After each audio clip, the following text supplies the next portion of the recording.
Israel के बम Iran में गिर रहे हैं, नसें पाकिस्तान की क्यों फटी जा रही हैं? क्या ईरान के लिए परमाणु बम फोड़ देगा पाकिस्तान? सच क्या है? और पीएम मोदी ने गले में ऐसा क्या पहना कि शहबाज शरीफ, मुनीर, ट्रंप और एर्दोगान सबके होश उड़ गए हैं? आज सबसे पहले इसके बारे में बताने जा रहा हूं। नरेंद्र मोदी और इजरायल के पीएम नेतन्याहू, दुनिया में ये ऐसे दो नेता हैं जिन्हें किसी ने एक बार छेड़ दिया तो फिर ये छोड़ते नहीं। पाकिस्तान ने पहलगाम करके पंगा लिया तो नरेंद्र मोदी ने पूरे पाकिस्तान में तबाही मचा दी। उधर ईरान ने नेतन्याहू से पंगा लिया तो पूरा ईरान 4 दिन से जल ही रहा है। 4 दिन से इजरायल ने ईरान को धुआं धुआं कर रखा है।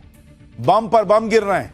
जैसे गाजा को नेतन्याहू ने समतल कर दिया, वैसे ही ईरान का हाल नेतन्याहू कर देंगे ऐसा लग रहा है। लेकिन बम ईरान पर गिर रहे हैं, नसें पाकिस्तान की फट रही हैं। पाकिस्तान को लग रहा है कि कहीं अगला नंबर उसका तो नहीं है, क्योंकि एक तरफ नेतन्याहू ने पाकिस्तान के ठीक बगल में हाहाकार मचा रखा है, तो उधर नरेंद्र मोदी ने साइप्रस का दौरा करके पाकिस्तान के दोस्त तुर्की को घेर लिया है।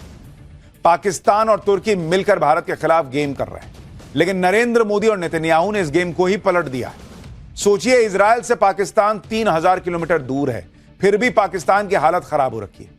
पाकिस्तान में लोग बार बार चेक कर रहे हैं कि पाकिस्तान भी इजरायल के घातक हथियारों की रेंज में आता है या नहीं। वो लोग चेक कर रहे हैं। जिस तरह से ईरान को इजरायल फोड़ रहा है, उससे पाकिस्तान को डर है कि कहीं ईरान के बाद उसके परमाणु साइट्स का नंबर तो नहीं आने वाला। कहीं मोदी और नेतन्याहू मिलकर पाकिस्तान को तो नहीं निपटा देंगे। कहीं मोदी और नेतन्याहू मिलकर पाकिस्तान के खिलाफ 1984 वाला प्लान तो नहीं बना रहे हैं। अब यह 1984 वाला प्लान क्या है? क्यों पाकिस्तान को ईरान पर इजरायल के हमले में अपनी आने वाली तबाही दिख रही है? कैसे पाकिस्तान की संसद के अंदर इजरायल के हमले का डर दिख रहा है? कैसे ईरान पर बरसती मिसाइलों ने पाकिस्तान में पेट्रोल पंप बंद करवा दी? कैसे वहां लोग भूखे मरने की कगार पर हैं? आज ये सब दिखाऊंगा। साथ ही आपको यह भी बताऊंगा कि पीएम मोदी ने कैसे पाकिस्तान और उसके दोस्त तुर्की की टेंशन बढ़ा दी है। कैसे साइप्रस जैसे एक छोटे से देश का दौरा करके पीएम मोदी ने पाकिस्तान और उसके दोस्त को नया तनाव दे दिया है, और क्या कुछ आगे होने वाला है, यह सब बताऊं उससे पहले जरा एक ट्रेलर देखिए। पाकिस्तान में हड़कंप मचा हुआ है, क्योंकि अभी नरेंद्र मोदी के नए भारत ने जो पाकिस्तान की कुटाई की थी, उसके जख्मी नहीं भरे। और इधर इजरायल ईरान को ऐसा ठोक रहा है कि पाकिस्तान के अंदर लोग कह रहे हैं कि भारत और इजरायल मिलकर ईरान के बाद पाकिस्तान को ना ठोक दे। पाकिस्तान इसलिए कांप रहा है क्योंकि इजरायल ठीक उसके बगल में बम पर बम फोड़ रहा है। 4 दिन से जबरदस्त लड़ाई चल रही ईरान और इजरायल के बीच। इजरायल पर ईरान ने पलटवार किया था, जिससे इजरायल भयंकर गुस्से में। इजरायल ने कह दिया है कि पूरे तेहरान को जला के छोड़ूंगा। तेहरान ईरान की राजधानी है। इजरायल ने ईरान पर आज फिर से जबरदस्त बमबारी की। ईरान ने भी इजरायल के तेल अवीव और हाइफा पर बैलिस्टिक मिसाइलों का नया अटैक किया। इस जंग को 4 दिन हो रहे हैं, और 4 दिन में इजरायल ने ईरान में जबरदस्त तबाही मचाई है। उसकी आप तस्वीरें देखिए। ईरान भी पलट के हमला कर रहा है, लेकिन जिस तरह से इजरायल फोड़ रहा है, ईरान के पास जवाब उस तरह का नहीं है। इजरायल के पास जबरदस्त एयर डिफेंस सिस्टम है, और इसलिए उसे ज्यादा नुकसान नहीं हो रहा, जबकि ईरान बर्बाद होता चला जा रहा है।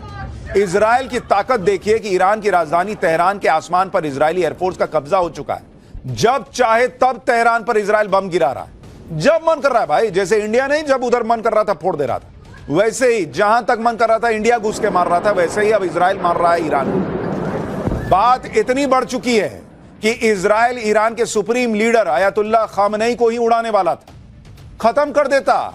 वो तो डोनाल्ड ट्रंप ने इजरायल को रोका कि अरे क्या कर रहे हो भाई, रुको जरा, सभी को मार दोगे क्या? यहां तक मामला पहुंच गया है। उधर इजरायल के पीएम नेतन्याहू का दावा है कि ईरान उनकी, यानी नेतन्याहू की और डोनाल्ड ट्रंप दोनों की हत्या करना चाहता था। नेतन्याहू का दावा है कि ईरान ने उनकी जान लेने के लिए ऐसी मिसाइल दागी थी जो उनके घर में बेडरूम विंडो तक पहुंच गई थी। यानी इजरायल कह रहा है कि यह हमको मारने वाला है, तो हम कैसे छोड़ देंगे जी?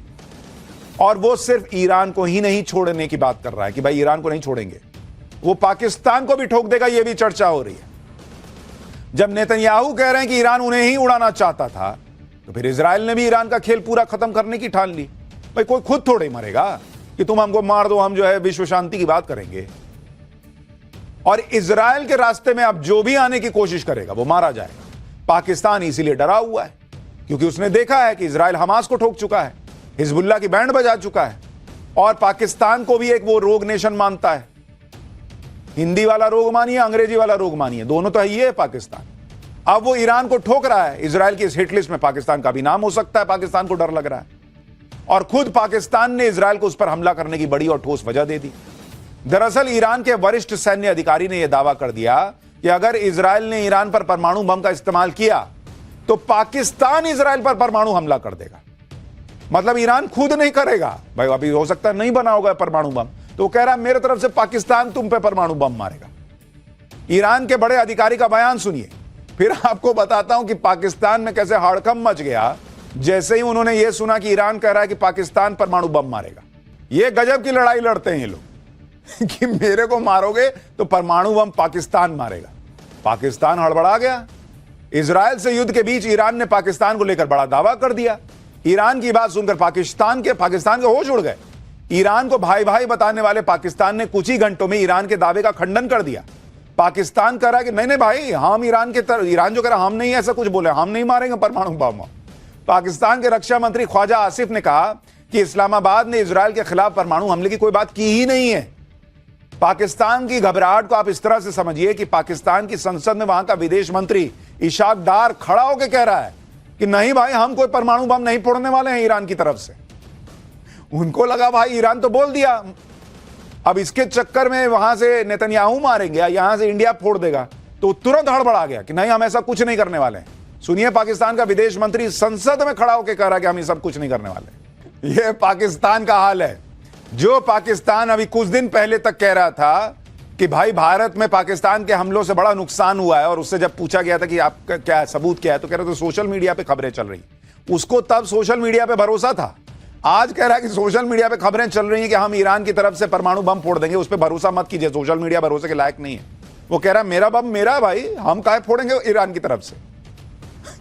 और ऊपर से कहता है कि ईरान मेरा भाई है, हम लोग भाई हैं भाई, हम तुम्हारे साथ खड़े हैं। अरे काहे के खड़े हो? पाकिस्तान पूरी दुनिया में इस बात की अकड़ दिखाता है कि वो इकलौता मुस्लिम देश है जिसके पास एटम बम। कहता रहता है कि उसका एटम बम मुसलमानों को बचाने के लिए, इस एटम बम से वो पूरी दुनिया के मुसलमानों को बचाएगा। लेकिन बात जब ईरान के मुसलमानों की आई तो सामने इजराइल दिख गया, उसकी हालत खराब हो गई। पीछे पाकिस्तान को दिख रहा है कि इंडिया ठोक देगा, इधर सामने इजराइल खड़ा है, वो कह रहा है कि नहीं हमारे पास एटम बम है तो मेरे लिए ना है, हम थोड़ी इजराइल पे फोड़ने जा रहे हैं। पाकिस्तान खूब माहौल बना रहा था कि जैसे ईरान को इजराइल से वो ही बचा लेगा। पाकिस्तान के रक्षा मंत्री तो अपनी संसद में खड़े होकर ईरान को भाई बता रहे थे, कह रहे थे कि पाकिस्तान हर तरीके से ईरान का साथ देगा। जब साथ देने की बात ही आई तो पीछे से पलट के निकल लिए कि कहां, हम नहीं, तुम अपना लड़ो। पाकिस्तान वही वाला दोस्त है जो आपसे कहेगा कि भाई मैं तेरा भाई है, जहां बोलोगे वहां खड़ा हूं, चलो लड़ने चलो, उधर मारा पीटी हो रही है तो यार जरा सा ना मम्मी बोली है सब्जी लेके आने, मैं लेके आता हूं, तुम बड़ो लड़ो, मैं आता हूं वहीं मिलूंगा चौक पे। वो है पाकिस्तान। और वो क्या लड़ेगा? अभी तो वो खुद ठुका है भारत से, तो क्या ईरान से लड़ेगा? और उसको पता है कि भाई उधर से इजराइल इधर से भारत दोनों शुरू हो गए तो हम खत्म हो जाएंगे। पाकिस्तान सिर्फ बड़ी बड़ी बातें कर सकता है, लेकिन आप पाकिस्तान की हालत देखिए। ईरान 4 दिन से जल रहा है, वहां से लोग भाग रहे हैं, तो पाकिस्तान ने ईरान का बॉर्डर क्लोज कर दिया। ये देखे दुनिया भर के मुसलमान देखें जो ये सोचते हैं कि पाकिस्तान एक इस्लामिक देश है तो मुसलमानों के लिए खड़ा होगा। भाई उसने ईरान का बॉर्डर क्लोज कर दिया कि मेरे तरफ मत आओ। पाकिस्तान से ईरान की करीब 900 किलोमीटर की बड़ी सीमा लगती है। पाकिस्तान को लग रहा है कि ईरान में इजराइल के बम फूट रहे हैं तो ईरान के लोग भागकर पाकिस्तान आ जाएंगे। सोचिए, जो पाकिस्तान ईरान के लिए इजराइल पर एटम बम चलाने की बातें कर रहा था, वो इतना डरपोक है कि ईरान के लोगों के लिए अपना बॉर्डर बंद करके बैठा है कि मेरे यहां मत आओ, मरना है तो उधर मरो। ये दुनिया भर के मुसलमान देखें पाकिस्तान की सच्चाई। जो जब चाइना से पैसा लेना होता है तो शिनजियांग में जब मुसलमानों पर अत्याचार होता है, उइगर मुसलमानों पे, तो चुप बैठ जाता है कि मारो ना यार, हमको क्या, हमको पैसा दे दो, तुम कर्जा दे दो, मेरे भीख वाले कटोरे में पैसा डाल दो। अब जब ईरान को मार रहा है इजराइल तो अपना बॉर्डर सील कर दिया। यह है पाकिस्तान की सच्चाई जो दुनिया भर के मुसलमानों को देखनी चाहिए। हमारे यहां कुछ हैं जिनका दिल धड़कता है शायद उधर के लिए, कुछ ही होंगे, लेकिन उनको भी देखना चाहिए पाकिस्तान का सच क्या है। पाकिस्तान ऐसा इसलिए कर रहा है क्योंकि उसे पता है कि इजराइल अगर ईरान को ठोक सकता है तो पाकिस्तान को ठोकने में देरी नहीं लगाएगा। पाकिस्तान को अब अपने एटम बम का डर सता रहा है कि जिन एटम बम के दम पर पाकिस्तान फूलता है वो एटम बम कहीं इजराइल के टारगेट पर तो नहीं है, क्योंकि इजराइल बहुत पहले से कहता रहा है कि ईरान के साथ साथ पाकिस्तान भी दुनिया के लिए बड़ा खतरा है। इजराइल के प्रधानमंत्री नेतन्याहू का एक पुराना बयान सुनिए। वो बहुत सालों से कह रहे हैं कि ईरान नंबर 1, पाकिस्तान नंबर 2, दोनों बर्बाद देश हैं, दोनों को खत्म कर देना चाहिए।